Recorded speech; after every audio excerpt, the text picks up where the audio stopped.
Let's explore double jacquard on the Superba. This version is called Norwegian jacquard in the manual. The basics are on page 58 of the S48 manual.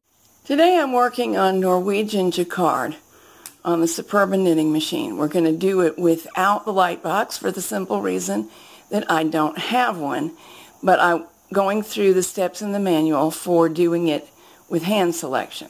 First challenge, I do have the proper Superba mast, but one of my tension discs is in good shape, the other not. I will find a way to fix that, but in the meantime, we need not despair because I have a trick. There's the trick. Very humble stuff. This is an old mast, very old, from another machine, and I have had it set up like this so long that my tape is wearing out. Shortly I'll have to replace it, at which time I'll also polish up the mast. What you're looking at the very bottom, that's a paper towel spike. It's got two workout weights from the thrift store, weighting it down, and the mast taped to the spike. The paper towel spike ends here in this funny shape because I taped the mast around it. Now, I have heard it said by people who were certain of it that no other brand of tensioner will work for a Superba, but I haven't found that to be true at all. I use this on all sorts of machines whenever I have a situation where the original mast is either unavailable or broken, and I use it on a suitcase Superba as well as this S48. Next challenge, the Jacquard Cloth. It's, as far as I can tell, a completely unique feature of Superba's. Took me forever to figure out how to get it in, and of course I didn't want to force matters. There's an obvious clip from the description in the manual, but it doesn't seem to want to slide in there. You have to be a little bit firm to get it popped into place.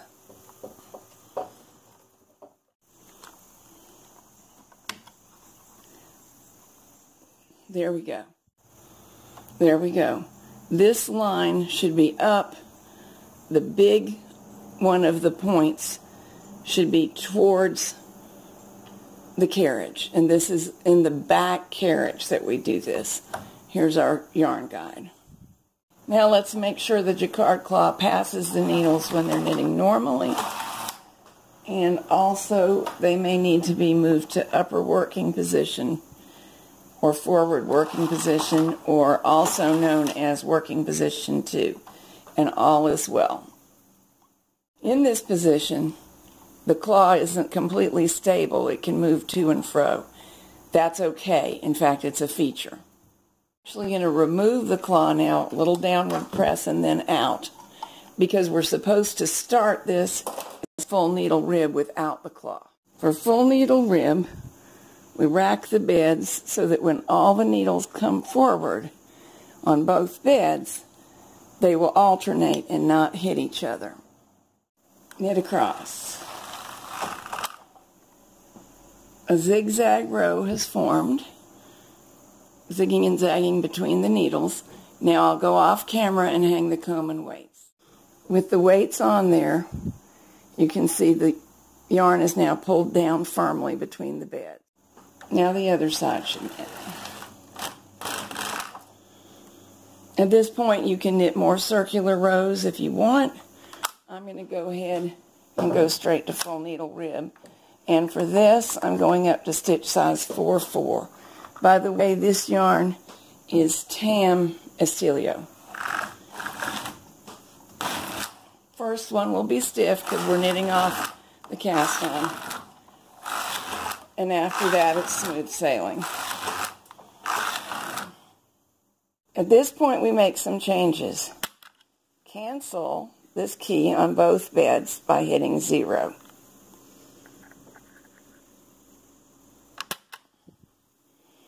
On the front bed, this needs to be in this position, and if you need to move it, it doesn't twist. It presses and twists. these needle return buttons, they need to go to neutral, the center dot position on both beds. Now I'm going to select the needles that I want to knit in pale pink and bring them forward to upper working position or position 2, whatever you like to call it, and knit across. We'll take out the pink yarn, bring it under the brushes. See that trying to catch, well, you probably can't see it. It was, put a finger down there and make sure it goes under so it won't get caught in them, and put it in the back claw. Let's tip this a little so you can see, and so I can see. Right there. I have already got my color 2 affixed down below so that I can thread it into the yarn carrier. Make sure it does go all the way in. And of course it's threaded through the tension mast as well. Push the cloth forward. Select the needles that we want to knit color 2 and bring them to position 2. Always make sure that the stitch does not go all the way behind the latch. Don't over push it. I'm going to use a simple 1x1 pattern because I don't trust myself to keep up with anything else and film at the same time. However, you can do quite fancy patterns in this manner.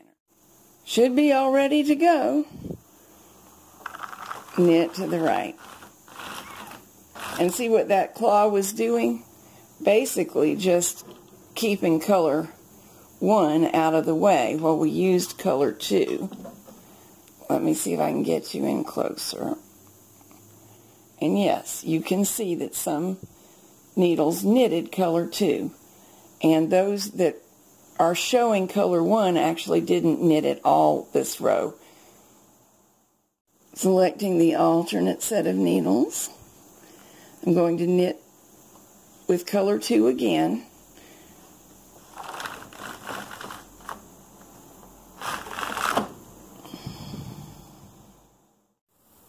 There is only 1 yarn in the feeder at a time for 2 rows at a time. The other yarn is resting in one of these claws. This is color 2. It rests in the forward claw, and when it's there, we push the claw to its backward position. Now I'm going to swap the 2 yarns and place color 1 in the claw and thread the carriage with color 2.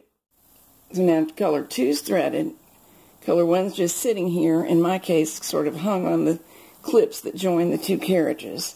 I'm going to bring it over to the claw, making sure it goes under both brushes. When color 1 is resting, it goes in the back claw, and the back claw comes forward. As best I can tell, the different positions are simply to keep from getting the yarn entangled, the 2 colors together. And here's what resulted from that. Nice and simple. And here's what the back looks like.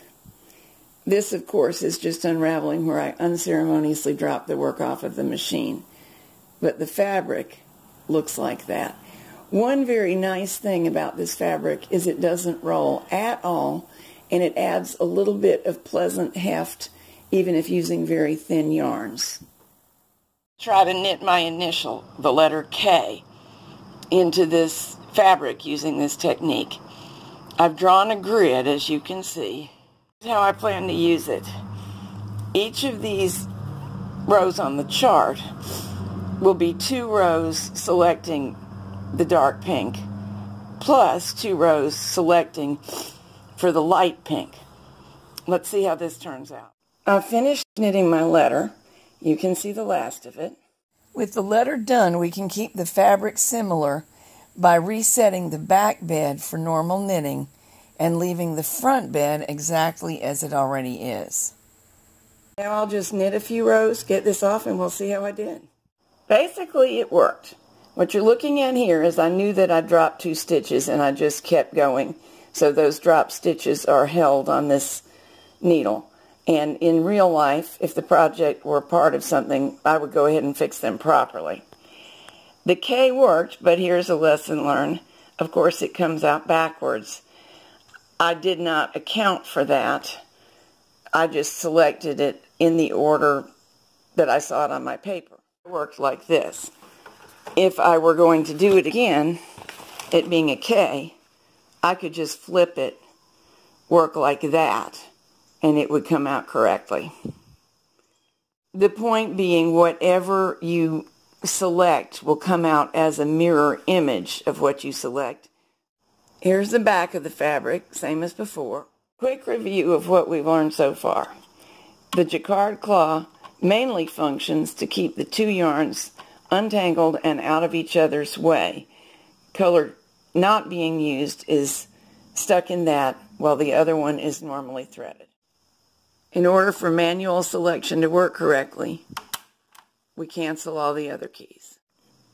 The needles we want to knit are moved to the number 2 working position or upper working position. The good news is this does work even without a light box or other patterning device. We can use Norwegian Jacquard on a Superba with manual selection. This time I'm going to do things a little bit differently. I've already knitted the zigzag row at stitch size 1-1. Now I'm going to change to the circular knitting setting. I have hung my comb and weights already. Knit 2 rows. Front bed knits, back bed knits.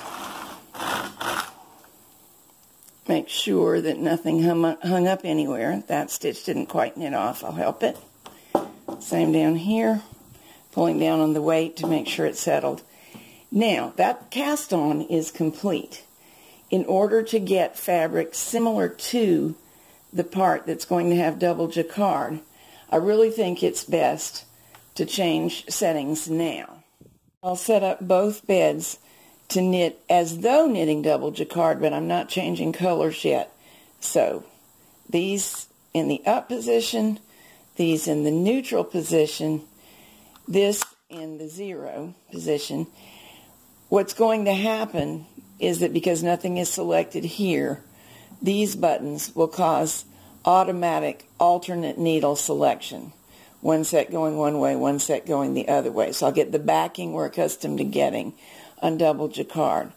On the back bed, I'm going to change from the circular setting to the normal knitting setting. So I pushed this key.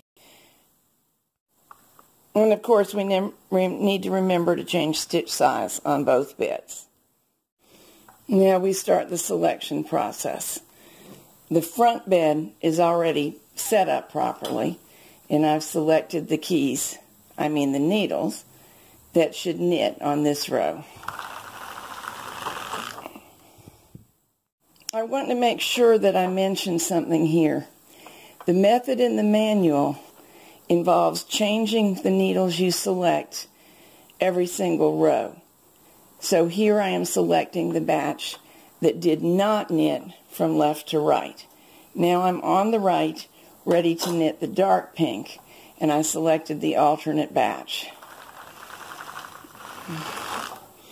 And we always change colors on the left. So I've knitted across, and I'm selecting the alternate set again. When you look down in, you can see that light pink has already knitted on half of the needles, and I'm selecting the other half to knit going the other direction. That's as per the manual. Now I'm going to show you something amazing and very scary. Take out this yarn, ready for the pale pink. It amazed me, and I didn't think it would work. The instructions say to present the new yarn to this opening, not thread it all the way in, and that if you do so in front of the brush down here, which I haven't done perfectly with all my wiggling, there we go, that it will thread itself automatically. I absolutely did not believe it, so I've done it a few times slowly, and I'll try to do it for you. Watch. We're getting to where the needles are starting to interact. I can hear them. Keep it in the notch. Did you see it pop in? I just couldn't believe it. It actually does work. One other thing I should make clear to you. When I started knitting the letter or in this case I'm going to knit a block of stitches together. I changed the instructions. I'm going to select these this row and the next row. So we'll knit across with light pink. Select the same batch again. Second light pink row. Now select all the others and do that 2 rows in a row. Again, you can see my darker yarn going across there. It's in this guide, but it's not properly threaded yet. Let's see if it will automatically do it as promised. And there it went. Amazing. I'm still going to be very careful. Selecting those needles that already knitted the dark color to knit it again. And knit across.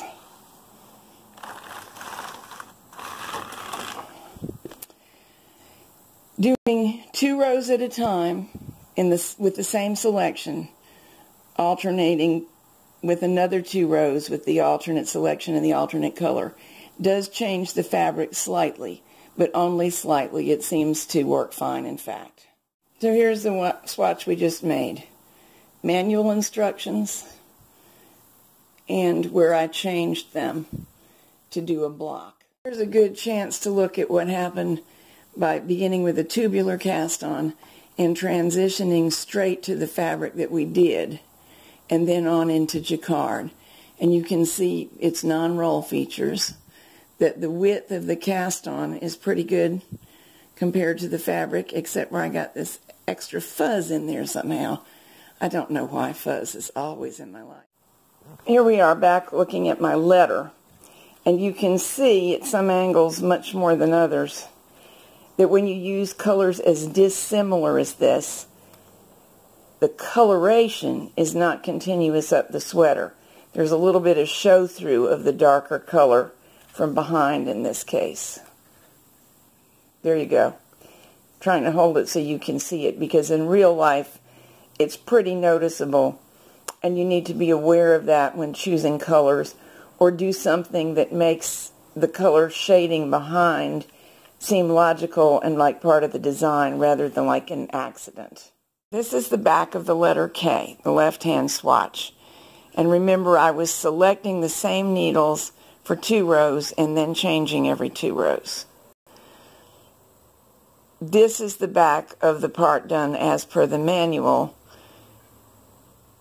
Selecting one set, knitting 1 row, selecting the other set, knitting the other row, then changing colors and doing the same. You can see they are different, but not very different, and they behave about the same.